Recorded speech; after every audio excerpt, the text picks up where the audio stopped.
आपको एक ज़बरदस्त ट्रिक बताने वाला हूँ कि सब इंटीग्रेशन तो पढ़ते हैं कि आप जैसे हम स्कूल में पढ़ते हैं इंटीग्रेशन, इतनी इंटीग्रेशन पढ़ लेते हैं, इतनी मेहनत करते हैं इंटीग्रेशन में पढ़ने के, इंटीग्रेशन के क्वेश्चन निकालते हैं, लेकिन हमें ये नहीं पता होता है कि इंटीग्रेशन हम पढ़ते क्यों हैं, बेसिक कंसेप्ट क्या है, why we read integration, why we solve the different questions of integration, what was the motive of integration, solving integration, what is the concept behind the integration, what is integration.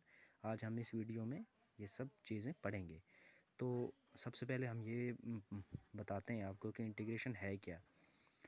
तो दोस्तों, integration तब हम existence में आई, integration comes into existence when there was a basic evolution of math. जब mathematics की basic evolution, मतलब बहुत पहले जब मैथ की एवोल्यूशन हुई, तो तब एक इंटीग्रेशन का कंसेप्ट भी यहाँ पे आया। जब लोग क्या कर रहे थे, मैथमेटिक्स का यूज़ करके एरिया फाइंड कर रहे थे कि एरिया डिफरेंट शेप्स का उन्हें पता लग रहा था कि हाँ ये शेप इस तरह की, जैसे रेक्टेंगल है, स्क्वायर है, उसके शेप्स पता लग रही थी उनको।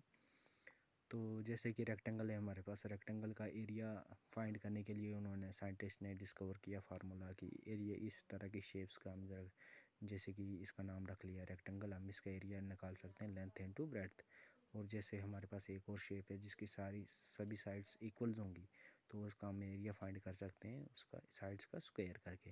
लेकिन क्या होगा, एरिया फाइंड करना होगा हमें अगर एक कर्व का एरिया अंडर ए कर्व, एक कर्व, जैसे हमारे पास एक कर्व होगी, इस तरह की लाइन कर्व होगी, तो उस कर्व के अंडर का जो एरिया होगा, तो उसको हम कैसे फाइंड करेंगे। तो यही एक तरीका था कि उस वक्त हमारे पास कंसेप्ट आया कि हम इंटीग्रेशन कर सकते हैं। इंटीग्रेशन का मतलब है, उस वक्त साइंटिस्ट ने डिस्कवर किया कि उस कर्व के अंदर जो जितना भी एरिया है उसको डिफरेंट इनफाइनाइट मैनी रेक्टेंगल्स में डिवाइड कर दो।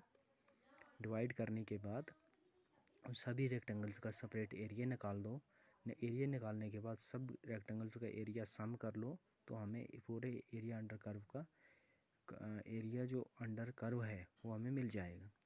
तो उस वक्त हमने एक मतलब फार्मूला डिस्कवर किया था साइंटिस्ट ने कि हमारे पास जो इस एरिया अंडर कर्व का जो हम फाइंड करेंगे, तो ये हमारे पास जैसे एच जो होगा बी माइनस ए होगा, कि साइड्स मतलब ए और एच क्या है, हमारे पास डिस्टेंस है, ए प्लस ए ज़ीरो प्लस एच, ऐसे इनफाइनाइट टाइम।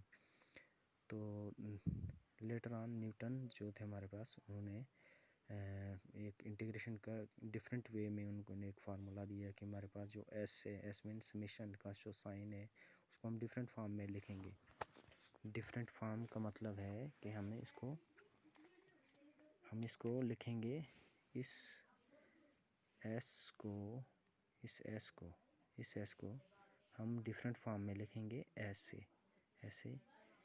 और F of x D x, F of x क्या है, हमारे पास एक फंक्शन है। फंक्शन मतलब कि इस कर्व के अगर हमें इक्वेशन पता है तो हम यहाँ पे उसको लिख सकते हैं एफ ऑफ एक्स।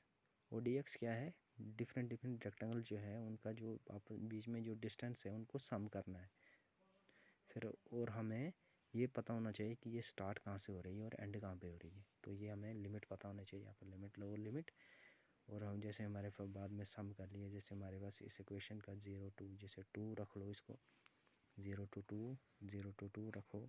और हमारे पास इक्वेशन ऑफ कर्व है 3x² + 2, तो हमने इंटीग्रेट किया इसको 3x² + dx + 2, ये इसको अलग सेपरेट कर लिया।